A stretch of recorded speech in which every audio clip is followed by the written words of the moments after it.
आप तय करेंगे। आप देखो जरा क्या लिखा हुआ है पे, चुप बेकार में। आपको क्या क्या पता है, कुछ भी बोला।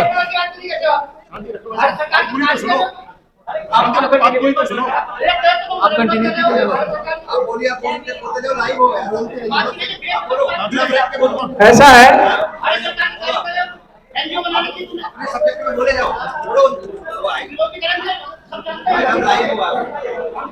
दोस्तों देखिए, कुछ लोग भ्रम में रहते हैं। भारत सरकार की तारीफ किसी ने नहीं करी, कोई मेरे बारे में नहीं जानता होगा, उनको पता कुछ भी आकर। ये हमारे समाज की दिक्कत है। जो बातें बताने जा रहा हूं उसको ध्यान से सुनिएगा। ये नॉनसेंस क्रिएट करने वाले लोगों की यहां जरूरत नहीं है। आपको कोई न्योता देकर बुलाया नहीं गया, आप ध्यान से सुनिएगा। आप उनकी चर्चा मत करो, अपना बात कंटिन्यू। अरे चलो यार, तुम बताओगे मुझे। देश भर में जितने भी एससीज, एसटीज एंड ओबीसीज के और माइनॉरिटीज के संगठन काम कर रहे हैं, उनको जोड़ा जाए और हमारे समाज के जो लोग हैं उनको अवेयर किया जाए कि क्या साजिशें, क्या खेल और क्या हमारे खिलाफ सरकारों के बीच, लोगों के बीच चलता रहता है, उसके संदर्भ में हम लोगों को जागरूक करें। जाति जनगणना का सवाल सबके सामने था, सबने प्रयास किया और बिहार की सरकार ने उसको करके दिखाया। हमें आशा है कि अगर प्रेशर बनता रहा तो ये केंद्र के स्तर पर भी होगा और जो हमारी लड़ाई थी और जाति जनगणना के जो उद्देश्य थे वो हमारे पूरे होंगे। मैं आज एक स्पेसिफिक इश्यूज पे बात करना चाहता हूं, मैं भटकना नहीं चाहता।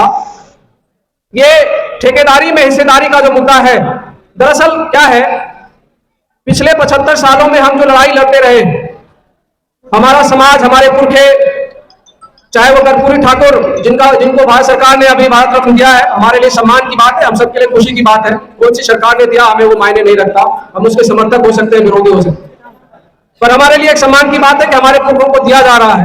मेरा ये कहना है कि अब तक जो लड़ाई लड़ी जा रही थी वो केवल और केवल नौकरियों में भागीदारी को लेकर थी, पर हमारे लिए जानने की जरूरत यह है, आप मंडल कमीशन की रिपोर्ट उठाकर पढ़े। मंडल कमीशन की रिपोर्ट में भी यह बात कही गई है कि अगर नौकरियों से हिस्सेदारी मिलेगी तो पूरे देश भर में जो नौकरियां हैं वो केवल 2% है। इसका मतलब पूरी जीडीपी का कुल 2% हिस्सा आपको मिलता है अगर आपको नौकरी में बराबर की भागीदारी मिल जाए तो। और उस समय भी वो ये कह रहे थे कि अगर पूरी नौकरी दी भी जाएगी तो कुल 2 करोड़ के आसपास वो लोग। तो हमें यह देखना है कि क्या उससे हमें न्याय मिल जाए। देखिए, पहला प्रेजेंटेशन क्या है, हम क्या बताना चाहते हैं, आपसे ध्यान से सुनिएगा। 2022 और 23 भारत सरकार ने बजट प्रस्तुत किया और भारत सरकार के बजट का जो ग्रॉस डोमेस्टिक प्रोडक्ट होता है, कुल सकल घरेलू उत्पाद बोलते हैं, जो पूरा साल भर में काम किया भारत ने, वो कुल 340 लाख करोड़ रुपए का काम हुआ। उस 340 लाख करोड़ रुपए में अगर हम केवल नौकरी पर मान लीजिए कि हमें 3%, क्योंकि हो ये रहा है पिछले साल 340 लाख करोड़ रुपया, अगर हम ये बातें बता रहे हैं तो हम किसी सरकार की बड़ाई नहीं कर रहे हैं। ये ध्यान रखिएगा, हर साल ग्रॉस डोमेस्टिक प्रोडक्ट आता है, कुछ लोगों को पता नहीं होता, हम उसके बारे में कुछ नहीं कर सकते। जो ध्यान देने लायक मुद्दा है उसको सुनिए। 340 लाख करोड़ रुपया भारत में, भारत की सरकार, केंद्र सरकार, राज्य सरकार ने मिलकर खर्च किया। मेरा यह बताने का है कि उस 340 लाख करोड़ में जो नौकरियों के ऊपर खर्च हुआ वो मात्र 3% था। 3% का मतलब कितना होगा, 6 लाख करोड़ रुपया। 6 लाख करोड़ रुपया में से 50% ही तो हम लेंगे ना। अभी तो हमें 50% रिजर्वेशन मिला हुआ है। इसका मतलब अगर बहुजन समाज के बीच 340 लाख करोड़ रुपए में से मात्र 3 लाख करोड़ रुपया उसके घर में गया। आप समझ रहे हो, केवल 3%। जो महत्वपूर्ण खर्च कहां हो रहा है मैं वो बताना चाहता हूं। जो दूसरा महत्वपूर्ण खर्चा होता है, जीडीपी का 20 से 22% सरकारी ठेके दिए जाते हैं, केंद्र और राज्य की सरकारें देती है। अगर आप 340 लाख करोड़ का 22% निकालोगे तो वो कुल लगभग 68 लाख करोड़ रुपया होता है। हमारा सवाल यह है और जो हमारी लड़ाई है, हम ये कहना चाहते हैं कि हमको जो ये 6 लाख करोड़ रुपया मिल रहा है उसमें से 3 लाख करोड़ रुपया रिजर्व कैटेगरी के लोगों को मिल रहा है, उसकी लड़ाई के साथ साथ उस 68 लाख करोड़ रुपया का जो सरकारी ठेका देश भर में राज्य और केंद्र की सरकारें देती हैं, उसमें हमारी भागीदारी कितनी है, हम इसके ऊपर चर्चा करना चाहते हैं। आज ये महत्वपूर्ण मुद्दा हो क्या रहा है। हम लोगों ने अभी तक क्या किया है, हमने एक फोकस बना रखा, आरक्षण, हम उससे पीछे नहीं हट रहे। सरकारी नौकरियों में हमें आरक्षण चाहिए, लेकिन दूसरा एक जो महत्वपूर्ण पहलू है उसके ऊपर भी हमारा ध्यान चाहिए। सरकारें लगातार और मोदी गवर्नमेंट खास करके जब 2019 का पूरा ये जो 5 साल चला है, इन 5 सालों में केवल बेचने का काम किया है। तो अगर आप सोचिए, जब आपके पास जो सरकारी नौकरी देने वाले संस्थान थे, BSNL, MTNL, एयर इंडिया, आप नाम लेते जाइए, लगातार उनको बेचा जा रहा है। तो अगर वो बेचा जाएगा तो 3% GDP का हिस्सा भी वहां पर सरकारी नौकरियों के बीच नहीं बचता। वो हमने लिखा हुआ है कि आउटसोर्सिंग, प्राइवेटाइजेशन और डिसइन्वेस्टमेंट के माध्यम से सरकारें क्या प्रयास कर रही है? ये सरकार ये प्रयास कर रही है कि नौकरियां ना नौकरी रहेगी, ना आरक्षण का मांग बचेगा। तो हम अपनी लड़ाई को एक स्टेप आगे करते हैं। चलो भैया, नौकरी तो दो ही, लेकिन जो सरकारी ठेके आप दे रहे हो 22% पूरी GDP पर, यह आंकड़ा मेरा नहीं है, ये वर्ल्ड बैंक की रिपोर्ट है 2020 की। और भारत सरकार ने ये जो फाइनेंस मिनिस्टर है, इसने भी अनाउंस किया था कि लगभग 22% पूरी GDP का हम जो है उसमें देते हैं। सर नेक्स्ट, ये एक डिटेल्स है कि कौन सी मिनिस्ट्री को कितने पैसे दिए जाते हैं। सबसे हाईएस्ट खर्चा जो है लगभग 6 लाख करोड़ के आसपास डिफेंस का है।